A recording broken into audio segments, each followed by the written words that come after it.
Hi, I'm Fran Warde and I have co-written with Joanne Harris the Little Book of Chocolat, and this is an inspiration from Joanne's award-winning book Chocolat, and it's a book that contains all the recipes that one would ever want to make with chocolat within their own home to indulge their inner senses of everything to do with the film and this wonderful product, chocolate.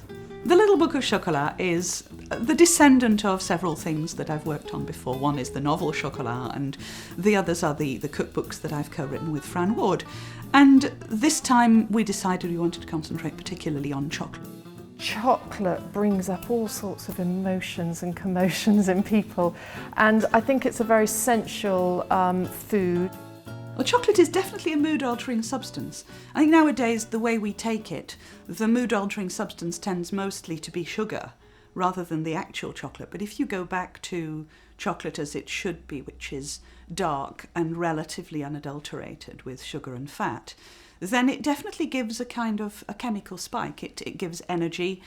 It was actually part of soldiers' rations during the war because it was still perceived at that point as a sort of energy food that you could carry around and would keep you going. It has similar effects to coffee in some ways, in that it makes you feel more alert. But it also seems to make people feel happy. And I'm not sure if this is because of its chemical components or just because chocolate is great and it does make you happy, or whether we've kind of invested it with emotional resonance because of our associations with chocolate, which tend to be about childhood and celebration and Easter and Christmas and things that we remember with joy. Well, chocolate has an interesting folklore and historical background, and as you go into it you realise that it's full of stories and full of political manoeuvrings. But originally it came from Mesoamerica, where the Mayans and the Incas used it, and it had a very religious significance. It had a profound spiritual significance to them, and they took it in many different ways, but it wasn't solid. It was mostly a drink. It was, by all accounts, quite an unpalatable drink to European tastes because it was very bitter. It had spices in it. Often the Mayans served it with blood in it. It had a ritual significance, but it was also a very strong stimulant, so it was a drug. And it came over to Europe very much sweetened with vanilla in, with spices, and for a while it became a health food.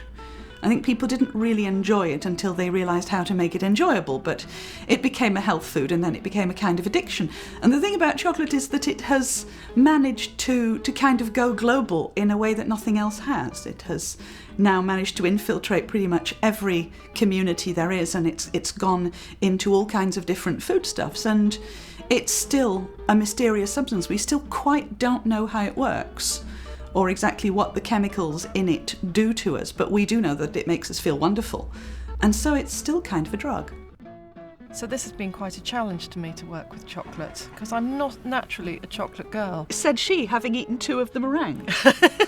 You know that if you do exactly what the recipe says, then you will get something that looks like this. Whereas my way of interpreting a recipe tends to be I start off with good intentions and then I'll kind of change it, and by the end of it, it will be a different thing.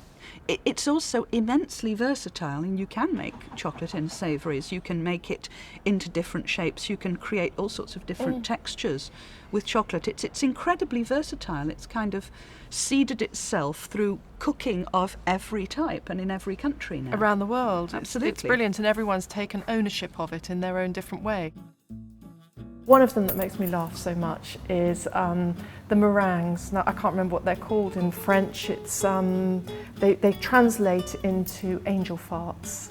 Some of the titles in the book are genuine titles from times past in France. Pédange, the angel farts, is a specific name that was given to that specific kind of pastry at the time. And the French have a slightly scatological sense of humour when it comes to food, and particularly chocolate food.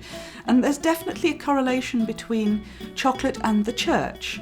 I think the French had a kind of malicious sense of humour because there was a time, in fact, during the 16th and 17th centuries where the church really did associate chocolate with being the food of the devil. And so confectionaries were made up. about priests and nuns and angels to kindly poke fun at the Catholic Church and to tempt them just a little bit. And so I've taken some of those names that have historical resonance and put them onto these slightly altered recipes just for fun. Everyone loves chocolate at some stage of their life, whether they're feeling ill, it's a celebration, it's just a once a month treat, and it's this sort of silky warmness, this encasingness, and it gives you a little burst of energy, it gives you indulgent flavour, and it just sort of gives you that little hit and you're ready to keep going.